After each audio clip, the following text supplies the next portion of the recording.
ॐ अज्ञानतिमिरान्धस्य ज्ञानञ्जनशलाकया चक्षुरुन्मीलितं येन तस्मै श्रीगुरुवे नमः। चैतन्य चरितामृत आदि लीला चैप्टर 1 प्रयास संख्या 69-70। एक विग्रह यदि हय बहुरूप आकारे तब भेद नाही, एक ही स्वरूप महिषी विवाह ये छे कैल रास, एक इहा के कहिय कृष्णेर मुख्य प्रकाश। जब भगवान स्वयं को अनेक रूपों में विस्तारित करते हैं, जो अपने अपने स्वरूपों से अभिन्न होते हैं, जैसा कि भगवान कृष्ण ने 16,000 रानियों के साथ विवाह करते समय किया, रास नृत्य करते समय किया, तो ऐसे रूप को हम क्या कहते हैं? प्रकाश। प्रकाश विग्रह। जैसे हमने चर्चा की थी, it is same, ditto same. भाव डिफरेंट हो सकता है, रूप रंग सब सेम रहेगा। भाव डिफरेंट क्यों है? क्योंकि वृंदावन में डिफरेंट भाव है, माधुर्य में भी थोड़ा डिफरेंट है। विप्रलम्ब है, विरह का है, और इट्स मोर ऑफ अ वनमाली रूप, और द्वारका में इट्स ऑफ ऑपुलेंस। तो भाव डिफरेंट हो सकता है, बट बिल्कुल सेम रंग रूप है, तो इसको हम क्या कहते हैं? प्रकाश। चित्रं बते ततेकेन वपुषा युगपत् पृथक् गृहेषु 2,800 स्त्रियः एका उदावतः। यह अद्भुत लगता है कि अद्वैय श्री कृष्ण ने 16,000 रानियों से उनके अपने अपने घरों में विवाह करने के लिए अपने आप को 16,000 एक समान रूपों में विस्तारित कर दिया। इसका बेस्ट एक छोटा सा एग्जाम्पल हम देखते हैं, करदम मुनि ने, जिन्होंने अपने आप को 9 भागों में विभाजित किया, ऐसा हम सुनते हैं। तो प्रभुपाद उस पर्पट में बोलते हैं कि व्यक्ति मैक्सिमम इतना ही कर सकता है, एक जीव, लेकिन भगवान अनलिमिटेड है। वो 16,000 नहीं, वो फिर उसके बाद गोपियाँ तो हम करोड़ों में गिनते हैं, तो he can expand in unlimited numbers, जैसा कि ब्रह्म मोहन लीला ने भी किया, और जैसे कि भगवान ने इस संसार में, हम क्या हैं? हम विभिन्न अंश हैं, सेपरेटेड एनर्जीज परमात्मा रूप में है। तो भगवान के पास ये अनलिमिटेड कैपेसिटी है, because he is the God Krishna. तो उन्होंने यहाँ बता रहे हैं कि बड़ा अचंभित करने वाला है। और ये दृश्य जब नारद मुनि ने देखा तो वो हैरान रह गए थे कि कैसे कृष्ण एक साथ एक जगह पर सब जगह है, और सब जगह अलग अलग तरीके से व्यवहार कर रहे हैं, क्योंकि अलग अलग पत्नियां अलग अलग हैं, उनके साथ व्यवहार भी अलग अलग है। सत्यभामा के साथ अलग है, रुक्मिणी के साथ अलग है, लक्ष्मणा के साथ अलग है, सबके साथ अलग है। तो अलग अलग तरीके से कुछ एक्टिविटी कर रहे हैं, अलग तरीके से बात कर रहे हैं, कहीं कुछ और काम कर रहे हैं। तो he was amazed to see that. रसोत्सवः संप्रवृत्तो गोपीमण्डलमण्डितः योगेश्वरेण कृष्णेन तासां मध्ये द्वयोर्द्वयो। जब गोपियों के समूह से घिरकर भगवान कृष्ण ने रास नृत्य का उत्सव प्रारंभ किया, तो समस्त योग शक्तियों के स्वामी ने अपने आप को प्रत्येक 2-2 गोपियों के बीच में स्थापित किया। यह श्रीमद् भागवतम से 10वें कैंटो से लिया गया। उसी बात को रेफरेंस के साथ हम बोल रहे हैं कि ऐसा भागवतम में आया। प्रविष्टेन गृहीतानां कंठे स्वनिकटं स्त्रियः यामन्येयन् भस्तावद्विमानशतसङ्कुलं दिवो कसां स दारणां तयोत्सुक्यवृत्तात्मनां ततो दुन्दुभयो नेदुर्निपेतु पुष्पवृष्टया। इस प्रकार जब गोपियाँ तथा कृष्ण परस्पर मिल गए, ये भी भागवत से आया, तो हर गोपी ने सोचा कि कृष्ण केवल उन्हीं के साथ है और उन्हीं का आलिंगन कर रहे हैं। थोड़ा सा अच्छा तो लगता ही है, हम भगवान मेरे साथ कर रहे हैं, मेरे साथ ही हैं, केवल मेरे साथ हैं। क्योंकि एक आदमी एक बारी में एक ही जगह हो सकता है ना, ऐसा हम सोचते हैं, और लगता है ये केवल मेरे साथ ही हैं। भगवान की इस अद्भुत लीला को देखने के लिए स्वर्ग के देवता और उनकी पत्नियां, जो रास नृत्य देखने के लिए उत्सुक थे, विमानों में, सैकड़ों विमानों में आकाश में उड़ने लगे। बालकनी की सीट से देखने लगे लोग ऊपर से। एक तो रास नृत्य जो इतना अद्भुत था, और उस पर तो ये जो भगवान का वैभव दिख रहा था यहाँ पर, एक साथ कृष्ण एवरीवेयर डांसिंग। सोचो कैसा माहौल रहा होगा, है ना? हम लोग कई बार देखते हैं ना, ग्रुप डांस देख के बड़ा अच्छा लगता है, अगर सिंक्रोनाइज्ड होता है ज़बरदस्त तरीके से, बहुत अच्छा लगता है। और जो भगवान जो सभी कलाओं के राज हैं, स्त्रोत हैं, वो जब नृत्य करें और गोपियों के साथ, जो कि सर्वश्रेष्ठ हैं, वो भी कैसे करें? एक साथ मल्टीपल जगह, इधर देखो, हाँ ये तो यामी ततो नरसिंगा, ऐसे बोलते हैं ना, उसी तरह से जहाँ जहाँ देखें कृष्ण रास नृत्य कर रहे हैं, चारों तरफ यही चल रहा है। तो ये इतना अद्भुत दृश्य हो गया कि देवता फटाफट उन्होंने कहा चलो छोड़ो सब घर के काम काज, रोटी वोटी, टिंडे की सब्जी बाद में बनाना, चलो अभी चलते हैं। तो वो लोग विमान में बैठ के आसमान में चारों तरफ कीड़े मकोड़ों की तरह दिखने लगे, गिर गया आसमान बता रहे हैं, सैकड़ों विमान, उन्होंने फूलों की वर्षा करी। हमारा भी तो कुछ कंट्रीब्यूशन हो। खाली दर्शक, भगवान का भक्त जो है सेवा करना चाहता है ना, मूवी मूवी थिएटर में मूवी नहीं देखता ना बैठ के, पॉपकॉर्न खाता हुआ, कॉफ़ी पीता हुआ। अगर मैं मूवी भी देख रहा हूँ तो इसमें भगवान की सेवा कैसे करूँ। तो ऊपर से ही उन्होंने फूलों की वर्षा करी और वहीं से म्यूजिकल इंस्ट्रूमेंट बजाने शुरू कर दिए। मधुर ताल से दुंदुभियाँ बजने लगी। हम्म, ऐसा दृश्य, ऐसा भक्तों का नेचर है। इसलिए हम कहते हैं कि जो वाकई में भक्त है ना, कीर्तन करते हुए वो डल रह के चुप नहीं रह सकता। तो मायावादी है, मायावादी व्यक्ति भी चलो कई बार भक्त बनने का प्रयास करते हैं तो आ जाते हैं भक्तों के बीच में, चुप रहते हैं एकदम। एनर्जी का वो शायद वो मानते हैं, वो बुरा मत देखो, बुरा मत बोलो, एनर्जी को सेव करो, एनर्जी बड़ी इंपॉर्टेंट है, यूनिवर्स से एनर्जी आती है, इसको सेव करो। हाँ, this is bogus philosophy. Energy को सेव करो कृष्ण की सेवा में लगाने के लिए, वरना क्या करना है उस एनर्जी का। ज़्यादा एनर्जी आ जाएगी तो फूट के निकलेगी कहीं से और मुसीबत करेगी। एनर्जी निकलती भी जानी चाहिए सही जगह पर, ज़्यादा संग्रह हो जाती है तो समस्या हो जाती है। इसलिए एनर्जी को निकालिए। जब भगवान का कीर्तन गान चल रहा है तो उत्सुकता से उसमें पार्टिसिपेट कीजिए। कि हम कई बार बोलते हैं किसी के आगे माइक लगा दो मुंह पे तो अचानक से उसकी आवाज़ निकल आती है, माइक हटाती है आवाज़ चली जाती है, क्योंकि मेरी आवाज़ कोई सुने तो फ़ायदा है बोलने का, नहीं तो क्या फ़ायदा सुनने बोलने का। मधुर आवाज़ है, उसको सेव करके रखना है। तो इस प्रकार से यहाँ पर देवी देवता जब ऊपर से देख रहे हैं, बहुत दूर है, अपने लोक में है एक तरह से, वहाँ से देख रहे हैं, वहीं से फूल बरसा रहे हैं, वहीं से दुंदुभिया बजा रहे हैं, वहीं से कोई नाच के चले गया, दूर से they are enjoying Krishna doing the pastimes of Ras Lila. This is character of a devotee. जैसा कि हम सुनते हैं चैतन्य चरितामृत में, भगवान चैतन्य महाप्रभु जब संकीर्तन यज्ञ निकाला करते थे, नगर संकीर्तन, तो हम तो सुनते थे तो लाखों करोड़ों लोग, कोई माइक की ज़रूरत नहीं है। जब इतने सारे लोग बोलेंगे हरे कृष्णा तो क्या होगा समझ लीजिए। उधर चांद काजी की रूह कांप गई, कांप गया वो आदमी। भगवान चैतन्य महाप्रभु ने बोला कौन रोकेगा संकीर्तन से, मैं देखता हूँ। कौन रोकेगा बताइए। तो करोड़ों लोग सड़कों पे निकल आएंगे, कौन सी सरकार, और अब तो खैर सरकार वगैरह हर कुछ फेवरेबल है, संसार ही डिफरेंट हो चुका है, वेरी फेवरेबल मूवमेंट समय चल रहा है। जितना भी कष्ट था वो हमारे आचार्यों ने ले लिया है अपने ऊपर। अब वो कष्टों के बाद अब सब शांति है। रशिया में क्रांति हो चुकी है, अमेरिका में क्रांति हो चुकी है, यूरोप में क्रांति हो चुकी है, प्रभुपाद ने सब जगह क्रांति कर दी है, पत्थर खाली हैं, सब बुराइयां देखी, अब तो सब स्मूथ है। लेकिन अब जब स्मूथ हो गया तो हम भी स्मूथ हो गए। मैं पढ़ रहा था कि सॉल्टेड बेड, जब मैं एक ज़माने पढ़ रहा था, उसके अंत में वो राइटर लिखते हैं कि जब हम लोग शुरुआत में थे तो हमारे अंदर एक अजीब सा उत्साह था उस वक्त, जिसके कारण वो कर पाए जो उन्होंने किया।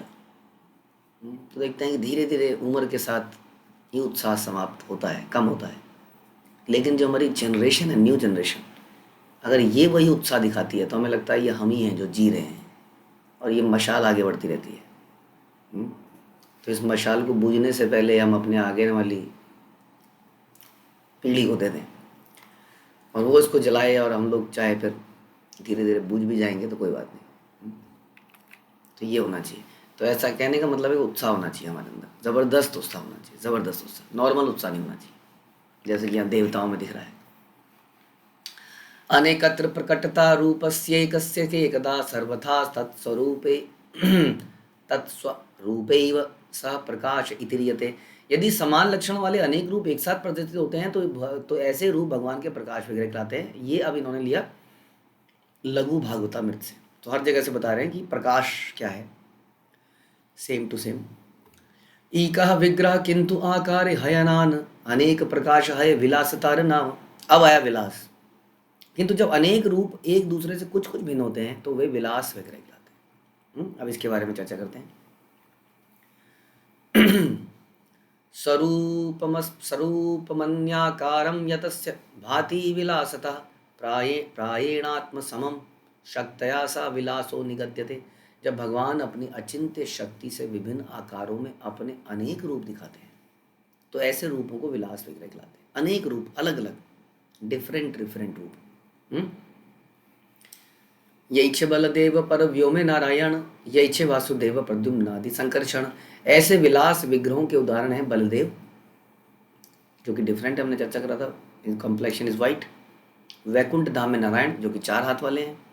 चतुर्व्यूह अर्थात वासुदेव, संकर्षण, प्रद्युम्न, अनिरुद्ध। हाँ, यू नो दैट, ये डिफरेंट डिफरेंट हैं। इवन हम ब्रह्म विमोल लीला में भी कह रहे हैं, तो ब्रह्म विमोल लीला में भी अगर आप देखें, दैट इज उसमें काफ़ी डिफरेंस आ जाता है, क्योंकि वो बैल और बछड़े और ग्वाल वो सभी कुछ बन जाते हैं। हाँ,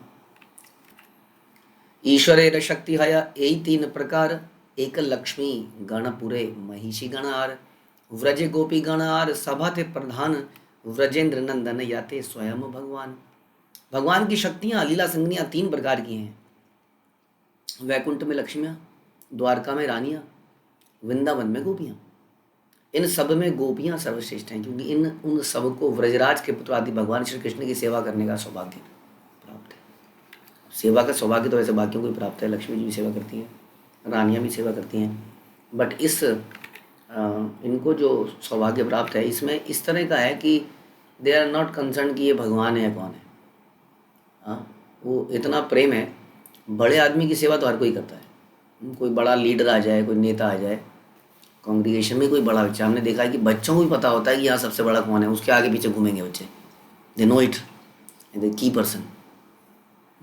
तो की पर्सन की तो हर कोई सेवा कर लेता है, लेकिन वो की पर्सन जब अपनी पोजीशन से हटता है किसी रीज़न से और कोई दूसरा आ जाता है तो लोग उसकी सेवा करने लगते हैं। तो इसका मतलब उस पोजीशन से प्रेम था, वास्तव में व्यक्ति से प्रेम नहीं था। लेकिन गोपियों के साथ ऐसा नहीं है, दे डोंट नो कि भगवान कृष्ण वास्तव में भगवान है नहीं है, नारायण है क्या नहीं है। उनका भाव डिफरेंट ही है, और ना ही उनके अंदर कोई एक्सपेक्टेशन है, जैसा हम कहते हैं, ना ही कोई फॉर्मल रिलेशनशिप है। कल को डिवोर्स हो गया तो इतने पैसे, हाँ तो लेंगे ही लेंगे, है कि नहीं, क्योंकि लीगल हमारा संबंध है। तो आदमी का एक लीगल संबंध होता है, तो जैसे बच्चा है, ये सिर्फ पत्नी की बात नहीं है, बच्चा भी सोचता है हाँ पिताजी के जाने के बाद ये हमारा है ना। देयर इज़ सम एक्सपेक्टेशन, हम उसको गलत या सही नहीं बता रहे हैं, अभी हमें बता रहे हैं कि गोपियों का भाव इससे डिफरेंट है, इसलिए उसको इससे ज़्यादा श्रेष्ठ बोला जाता है। ये भी गलत नहीं है क्योंकि उन्होंने जीवन भर सेवा करी है, माना, तो दे बिकम द राइटियस, उनको मिलने का अधिकार हो जाता है सेवा के माध्यम से। लेकिन गोपियाँ को अंदर ये भाव भी नहीं रहता है, क्योंकि कोई लीगल रिश्ता ही नहीं होता है, इसलिए कोई एक्सपेक्टेशन ही नहीं है। इसलिए कह रहे हैं ये सर्वश्रेष्ठ है। स्वयं रूप कृष्णेर काया व्यूहतार सम, भक्त सहित हय तार आवरण। आदि भगवान श्री कृष्ण के निजी संगी उनके भक्तगण हैं, जो उनसे एक रूप हैं। वे अपने भक्तों के समूह के साथ पूर्ण हैं। उनके निजी संगी, उनके भक्तगण, इसलिए कहते हैं कृष्ण इज नेवर अलोन। भगवान की जो तस्वीरें हैं, हाँ, प्रभुपाद ये बोलते थे हमेशा, कोई पेंटर अगर पेंटिंग बना देता था कि Krishna is never alone, must be with somewhere somebody. वो अपने ग्वाल बालों के साथ होंगे, राधा रानी के साथ होंगे, बलदेव के साथ होंगे, गायों के साथ होंगे, ये सब उनके संगी हैं। हाँ, उनकी आह्लादनी शक्ति उनको हमेशा आनंद देना चाहती है, कैसे वो कृष्ण को अकेले छोड़ सकती है। तो ये संग उनके साथ रहते हैं अलग अलग रूप में, संगोपसंग। भगवान के जो चैतन्य महाप्रभु के भी जो पार्षद हैं वो कई तो उनके अदृश्य रूप में उनके साथ ही रहते हैं। उनके अस्त्र, उनके सारी चीज़ें, आयुध, जैसे कि जगाई मदाई के समय मान लो चक्र पर कहाँ था चक्र, अभी तो था ही नहीं। भगवान के 2 ही हाथ हैं, 4 हाथ तो है ही नहीं। हाँ, विष्णु नारायण तो हमेशा लिए घूमते रहते हैं, जब मर्जी छोड़ दें किसी पे। और कृष्ण को या चैतन्य महाप्रभु के साथ वो अदृश्य रूप में है, एकदम से सामने आ जाते हैं। तो ये संगी उनके साथ हमेशा रहते हैं। भक्त आदि क्रमे कैल सवार वंदन, ऐसा बार वंदन सर्व शुभेर कारण। अब मैंने विविध स्तरों के सभी भक्तों की पूजा कर ली है, इनकी पूजा समस्त सौभाग्य का स्रोत है। तो ये शायद हम ट्रैक में से उतर गए, वापस लेके आ रहे हैं कृष्णदास कविराज कि मैं इन सबको प्रणाम करता हूँ। कहते हैं मैंने आप सबकी पूजा कर ली, सबको प्रणाम कर लिया।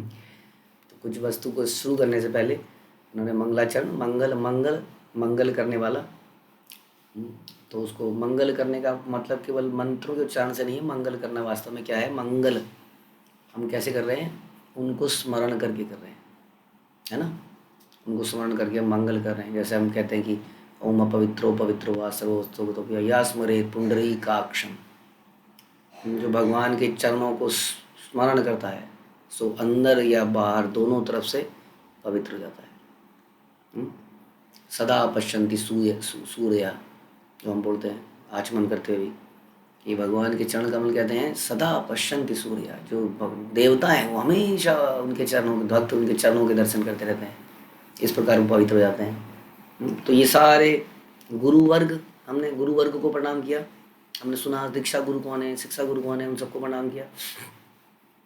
उसके बाद हमने सारे भगवान के प्रकाश विग्रह, विलास विग्रह, उनके सारे अवतार, अंश अवतार, उनकी सारी शक्तियाँ, जिसमें कि लक्ष्मियाँ, द्वारका की रानियाँ, गोपियाँ, उन सबको भी हमने याद किया, उनको प्रणाम किया।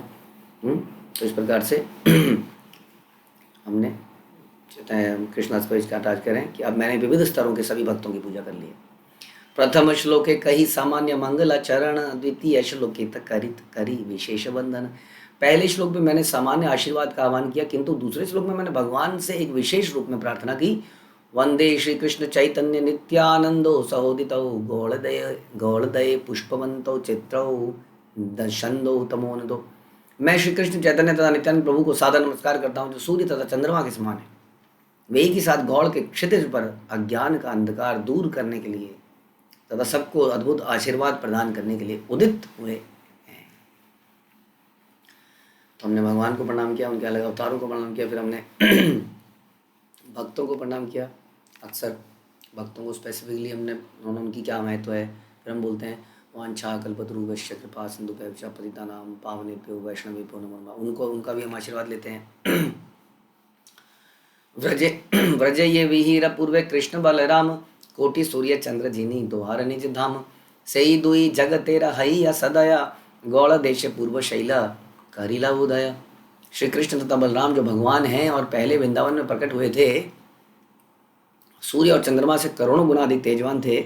अब विश्व की पतित अवस्था को देखकर अनुकंपावश गौड़ देश के पूर्वी क्षितिज पर उदित हुए हैं।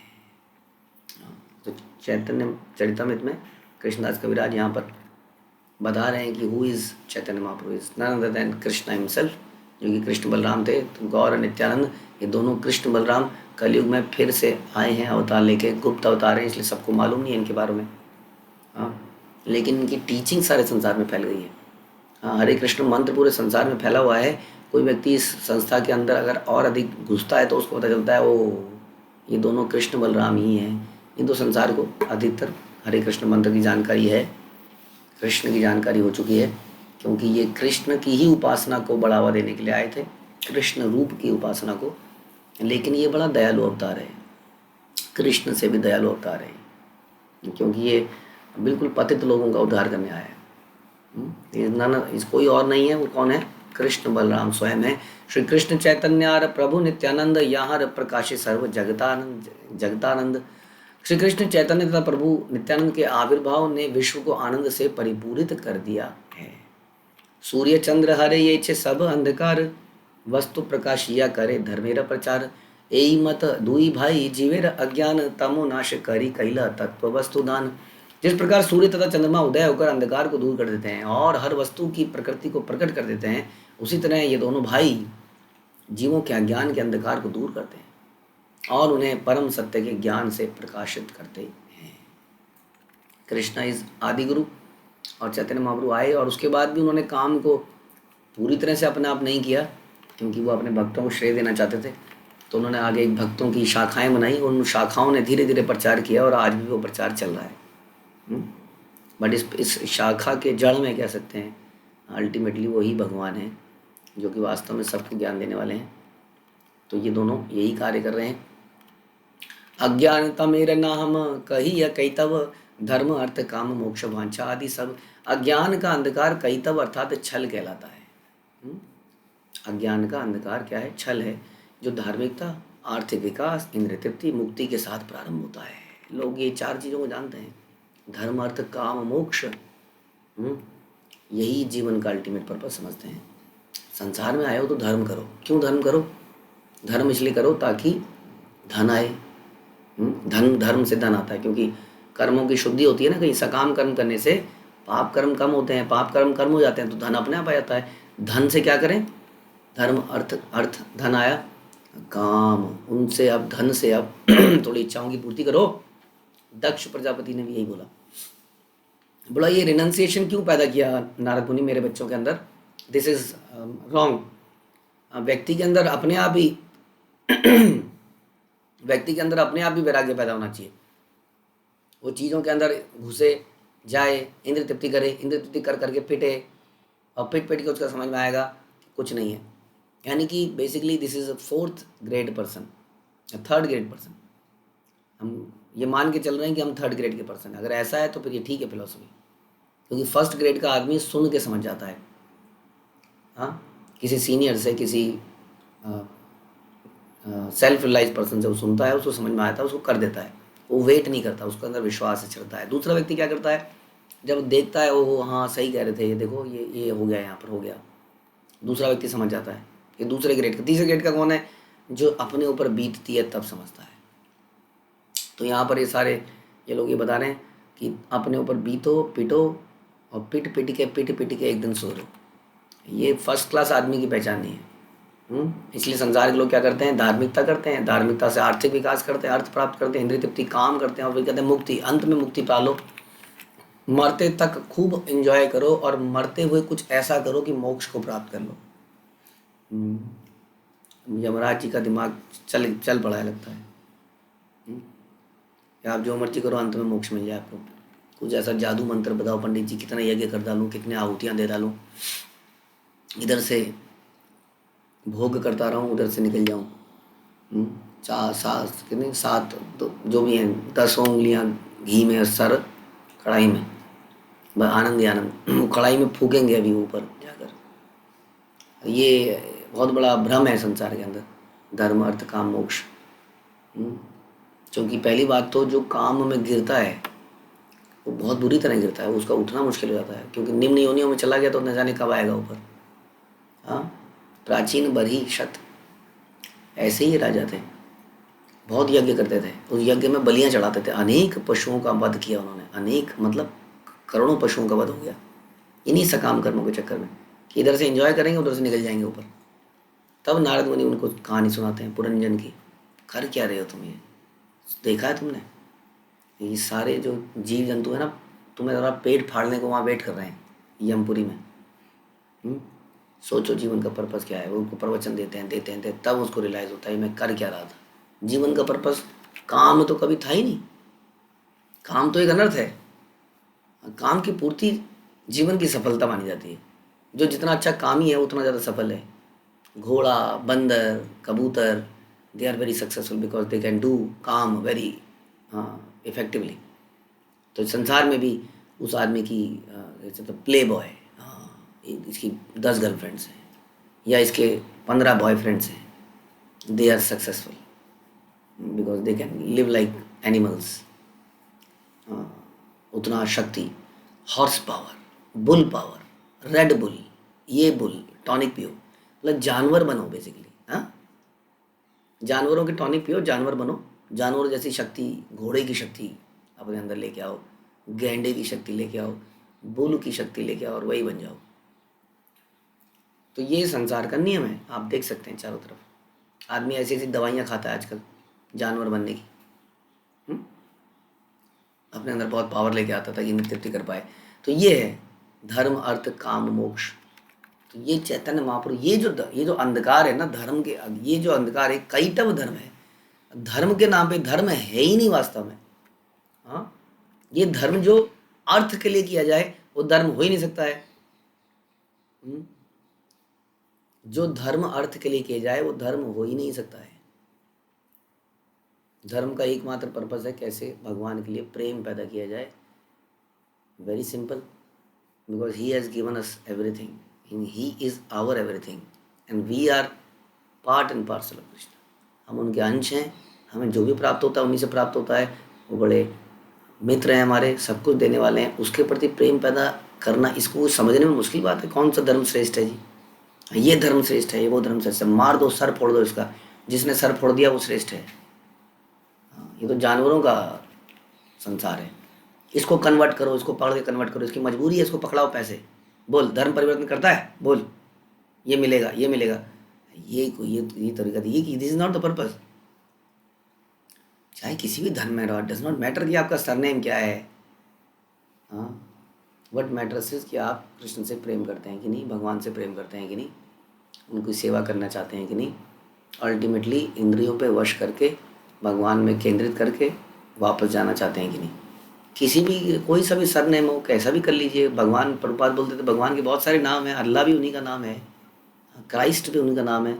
इनफैक्ट ऐसा बोला प्रभुपाद ने कि कृष्णा कम्स फ्रॉम आकृष्ट, आकृष्ट, हाँ, आकर्ष्यति इति कृष्ण बोला, यानी कि आकर्षण, आकर्षित करने वाला, आकर्षण से बना कृष्ण और कृष्ण से बना क्राइस्ट। हाँ, समझ में तो आता है। तो there is no difference actually. Jesus said Christ is God, I am son of God. तो there is no conflict actually. लेकिन अगेन, धर्म अर्थ काम मोक्ष जब जीवन का पर्पस बना लोगे तो जब मैं काम करने जाऊंगा तो मैं करूंगा ना, तुम कैसे कर लोगे। संसार में संसाधन लिमिटेड है, जमीन लिमिटेड है, सब चीज़ लिमिटेड है यहाँ, और लिमिटेड चीज़ पे हम लोग चाहते हैं अनलिमिटेड। तो यहाँ पे झगड़ा है, जंग है, कौन सुपीरियर है, सर्वाइवल ऑफ द बेस्ट। इसलिए हम भी कई बार अपने बच्चों को सिखाते हैं, बेटा पीटना नहीं है, सर कटा लियो, झुकाइए मत, पिट के मत आइयो कभी वापस, एक मारे तो 4 मार के आइयो। तो हम भी ये सिखाते हैं, सर्वाइवल ऑफ द फिटेस्ट, मतलब जो बेस्ट होगा, सबसे ताकतवर होगा, वही बचेगा संसार में। हमारे मन में एकदम क्लियर है, इसलिए हम यही सिखाते हैं आगे। तो बिल्कुल धर्म अर्थ काम मोक्ष, बिल्कुल हम संसार को बेड़ागर्क की तरफ लेके जा रहा है। और लोग कहते हैं यही है पुरुषार्थ, दिस इज पुरुषार्थ, ये जीवन का पर्पस है। धार्मिकता करो, कभी कभी मंगलवार को वहाँ जाओ, बूंदी बटवाओ, ये वाला फास्ट करो, वो वाला फास्ट करो बेटा। जन्माष्टमी आ रही तो जन्माष्टमी का रख लो, चलो ठीक है। अब शिवरात्रि आएगी, फिर साईं बाबा का भी कुछ आएगा, फिर किसी और का आएगा। धर्म करते रहो, क्योंकि सबका आशीर्वाद मिलता रहना चाहिए। आशीर्वाद से क्या होगा, जब आशीर्वाद मिलेगा तो तुम्हारे पाप खत्म होंगे, तो तुम्हें कुछ धन की प्राप्ति होगी। जीवन में जो करोगे धन मिलेगा, उससे फिर तुम सुखी रहोगे, कार बंगला खरीद पाओगे, और अल्टीमेटली तुम्हें मुक्ति को प्राप्त करना है। दिस इज ऑल कह रहे हैं यहाँ पर, ये छल है, इच्छा ये पर्पज ही नहीं है धर्म का। धर्मा प्रोंजिता कई तब वस्त्र परमो निर्मत्सराणाम सताम वेद्यम वास्तवमत्र वस्तु शिवदम तापत्र्योन्मूलनम। श्रीमद्भागवते महामुनि किते किं वा परिरीश्वर सद्यो हिद्वरूध्यतेऽत्र कृतिभिः शुश्रूषुभिस्तक्षणात्। महामुनि व्यासदेव द्वारा 4 मूल श्लोकों से संकलित महान शास्त्र श्रीमद् भागवत अत्यंत उन्नत है, दयालु भक्तों का वर्णन करता है और भौतिकता से प्रेरित धार्मिकता की प्रवंचना की विधियों की पूरी तरह बहिष्कृत कर देता है। भौतिकता से प्रेरित धार्मिकता, इसलिए हमने कहा ये धार्मिकता नहीं है, क्योंकि ये अर्थ के लिए करी गई है, लक्ष्मी के लिए करी गई है, इंद्रिय तृप्ति के लिए करी गई धार्मिकता है। ये यज्ञ आदमी क्यों करता है, संपन्नता बनी रहे, करता है कि नहीं? आदमी इसलिए तो करता है, जितने भी लोग यज्ञ इत्यादि करते हैं, संपन्नता बनी रहे, आरोग्य, रोगों से मुक्ति मिलती रहे। तो ये क्या है, भौतिकता से प्रेरित धार्मिकता। इसकी प्रवंचना की विधियों को पूरी तरह बहिष्कृत करता है श्रीमद् भागवतम। यह शाश्वत धर्म के सर्वोच्च सिद्धांत को प्रतिपादित करता है, जो जीव के 3 प्रकार के तापों को वास्तव में कम करने वाला है। हाँ, जो पूर्ण संपन्नता और ज्ञान का सर्वोच्च आशीष प्रदान करने वाला है। जो लोग विनीत सेवा भाव से इस शास्त्र के संदेश को सुनने के इच्छुक हैं, वे तुरंत ही भगवान को अपने हृदयों में बंदी बना लेते हैं। अतएव श्रीमद् भागवत के अतिरिक्त अन्य किसी शास्त्र की आवश्यकता नहीं रह जाती। ये कई बार बोला गया, एक्चुअली में कई जगह आप देखेंगे ये बहुत क्लियरली बोला गया कि श्रीमद् भागवतम के अलावा और किसी ग्रंथ की आवश्यकता ही नहीं रह जाती। इसलिए प्रभुपाद ने श्रीमद् भागवतम, भगवद गीता और चैतन्य चरितामृत, जहाँ आप इसकी महिमा भी सुन रहे हैं, वो कहते थे इन्हीं ग्रंथों को मुख्यतः ट्रांसलेट करके दे दिया। That mean there is enough for us. अगर हम इसका बार बार नित्यम भागवत सेवा ख़त्म हो जाए, दोबारा शुरू। पहली बात तो ख़त्म होने में ही सालों बीत जाते हैं। हाँ, और जनरली हमने तो देखा है कि एक लेक्चर को अगर आप अगले दिन भी दे दोगे तो, या 4 दिन बाद दे दोगे तो, बड़ा अच्छा लेक्चर दिया प्रभु जी आपने, अरे प्रभु जी ये रिपीट टेलीकास्ट किया था। ओह अच्छा, ऐसा था क्या? वो पता नहीं चला, वो वीडियो इतनी बढ़िया आ रही थी कि पता ही नहीं चला। भूल ही जाते हैं हम, बिल्कुल टोटली भूल जाते हैं क्या था। अब सोचिए, अब 3 साल में 2 साल में कोई ग्रंथ खत्म हो तो कहाँ याद रहेगा क्या शुरू हुआ था, क्या किया था, है ना। जब हमारी हालत 2-3 दिन में भूलने की है, तो इसलिए इसी ग्रंथ को बार बार पढ़ते रहने से भी सभी लाभ मिल जाएगा। ये श्लोक भागवत से आया 1.1.2। महामुनि कृते शब्दों से यह सूचित होता है कि भागवत का संकलन महर्षि व्यासदेव द्वारा हुआ, जो कभी कभी नारायण मुनि महामुनि के नाम से जाने जाते हैं। क्योंकि वे नारायण के अवतार हैं, अतएव व्यासदेव कोई सामान्य व्यक्ति नहीं है, अपितु वे पूर्ण पुरुषोत्तम भगवान के शक्त्यावेश अवतार हैं। उन्होंने इसका संकलन किया, भक्तों की लीलाओं का वर्णन किया, भगवान की लीलाओं का वर्णन किया। इसमें श्रीमद् भागवत के वास्तविक धर्म तथा कैतव धर्म में स्पष्ट अंतर है। अब समझ में आ गया आपको? जो धर्म अर्थ से प्रेरित है, भौतिकता से प्रेरित है, वो धर्म नहीं है, वो कैतव है, वो चीटिंग है, वो धर्म है ही नहीं। इसलिए समझ लीजिए, गंगा जी के किनारे, यमुना जी के किनारे, इधर उधर पिंडदान, आओ आओ हम हम, ये करो वो करो, ये क्या है? ये सब आर्थिकता से प्रेरित है। नहीं करोगे तो सत्यानाश हो जाएगा तुम्हारा। हाँ, ये शनि भारी है, उसका ये भारी है, अरे तुम ही भारी हो, तुम ही बोझ हो संसार के अंदर, तुम खुद ही भारी हो संसार में। हाँ, ये है सारे कैतव धर्म। इसी कारण से हिंदू धर्म का सत्यानाश हुआ है, क्योंकि लोगों ने, आजकल के लोगों ने पर्दाफाश कर दिया, एक्सपोज कर दिया। हमें शर्म आनी चाहिए, हमें अपने ऊपर ही। हमारे को गिराने वाला और कोई नहीं है, हमको गिराने वाला हम खुद हैं। दूसरों ने तो हमारे को पकड़ा है, बस गलती तो हम कर ही रहे थे। हमारे बच्चों ने हमें पर्दाफाश किया, उन्होंने कहा गो टू हेल, नहीं चाहिए ऐसी धार्मिकता तुम्हारी, दिखावे की धार्मिकता। And that is what happened in America in 1950-60s, जब सारे लोगों ने बड़े स्केल पे सबको बहिष्कार। कहते हैं कि जो चर्च थे, चर्च अबैंडेंड हो गए थे। आप पढ़िए, सॉल्टेड ब्रेड भी पढ़िए, चैतन्य प्रभुपाद लीलामृत पढ़िए। प्रभुपाद ने कई चर्चों को खरीदा उस वक्त, और सॉल्टेड ब्रेड में वो बताते हैं कि वो सुसुपोटी करने की लोगों ने आसपास उसके करना शुरू कर दिया था। फिर ये जो हमारे भक्त थे 2 साकू डाकू, इन्होंने चर्च को साफ किया, और यही हाल मंदिरों में होता जा रहा है। क्योंकि पर्पस तो वसूलना है। मंदिर में आदमी केवल इसलिए जा रहा है, पता नहीं क्या क्या सीख गया है, कहाँ कहाँ हाथ लगाना, बस मतलब किस तरह बच जाए, वो संकट से बच जाए, संकट मोचन के पास जाएंगे। तो मंदिरों की मंदिर has become a professional entity, एक प्रोफेशन है। कितने लोग से हमने सुना था, मैं कोई बता रहा था पहले कि एक व्यक्ति की ज़मीन थी, तो बता रहे थे कि उसने प्लान किया है कि यार मंदिर खोल लेता हूँ इसमें। तो कैसा मंदिर खोलें? बोले यहाँ सभी का मंदिर खोल लेते हैं कि लोग हर तरह के लोग आएंगे, तो अच्छी इनकम हो रही है उनके वहाँ से। तो ज़मीन उसमें मंदिर बना लिया जाए, सबके खोल ली जाए, तो अच्छी सोर्स ऑफ इनकम है। एक पंडित जी रख लिए जाए, 5,000 में पंडित जी मिल जाएंगे, सवेरे सवेरे आरती कर देंगे, 2-4 बार को कर देंगे। कभी कभी किसी ज्योतिषी को लाके वहाँ बिठा दो, बहुत अच्छा बिजनेस मॉडल है, हम समझा देंगे आपको। बीच बीच में एक ज्योतिषी को ला के बिठा दो वहाँ पे। हाँ, बीच बीच में कोई यज्ञ कर दो, आप कुछ पंडितों को बुला, कुछ करते रहो, लोग आते रहेंगे, अपने आप चढ़ावा होता रहेगा, चलता रहेगा। इस कारण से हिंदू सभ्यता हमारी जो है ना, ये हम लोग अब सनातनी नहीं रहे। हम सनातन नहीं है एक्चुअली अब, मैं क्योंकि कर्मकांडी सनातन कैसे हो सकता है?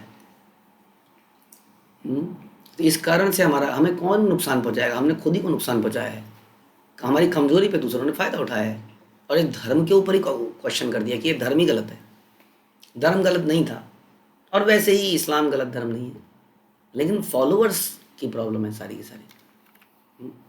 जीव का वास्तविक धर्म पर बात करें, उसका स्वाभाविक अंतर्हित गुण है, जबकि कैतव धर्म अविद्या है, जो कुछ प्रतिकूल दिशाओं के अंतर्गत जीव की शुद्ध चेतना को कृत्रिम रूप से ढक देता है। क्या हमने नहीं किया कभी ऐसे? है बताइए। हम लोग जितने भी रिचुअल करते आए, आप अपने आप से पूछिए, आज से पहले या अभी भी करते आएंगे तो आई डोंट नो कितने लोगों को बड़ा मुश्किल हो गया था समझाना कि भैया शिव जी का व्रत मत रखिए। अब हो गया ना, बात हो गई भगवान की बात, किसी ने नाराज हो गए तो तांडव कर दिया तो क्या होगा मेरा? देवी ने त्रिशूल इधर वो कर दिया तो घर में वो दशहरे के दिन कुछ बनाना, और वो क्या उगाते हैं हम लोग, जौ टाइप्स कुछ उगाना, उसको कान पे लगा देना, या कुछ भी कर, मतलब अनेक काम करते हैं हम। लेकिन वो धर्म कौन सा है? वो भौतिकता से प्रेरित धर्म है, कैटव धर्म है, वास्तविक धर्म नहीं है। क्योंकि उसमें कहीं भी किसी सालों साल हमने करा, में कहीं भी कृष्ण से प्रेम पैदा होने की कोई लक्षण नहीं थे हमारे अंदर। कुछ नहीं। हाँ, तो ये समस्या है। जब कृत्रिम धर्म मानव पर नियंत्रण कर लेता है तो वास्तविक धर्म निष्क्रिय हो जाता है। जीव शुद्ध मन से श्रवण करके सुप्त धर्म को पुनः जागृत कर सकता है। ऐसा बता रहे हैं प्रभुपाद। जीव दोबारा से इसको जागृत कर सकता है, और ये बहुत बड़ा तात्पर्य है। इसको हम आराम से पढ़ेंगे ताकि इसके मर्म को हम समझ पाएँ। तो आज यहीं समाप्त करते हैं। श्री प्रभुपाद की जय, श्री चैतन्य चैतन्य की जय, श्री कृष्णदास कविराज की जय।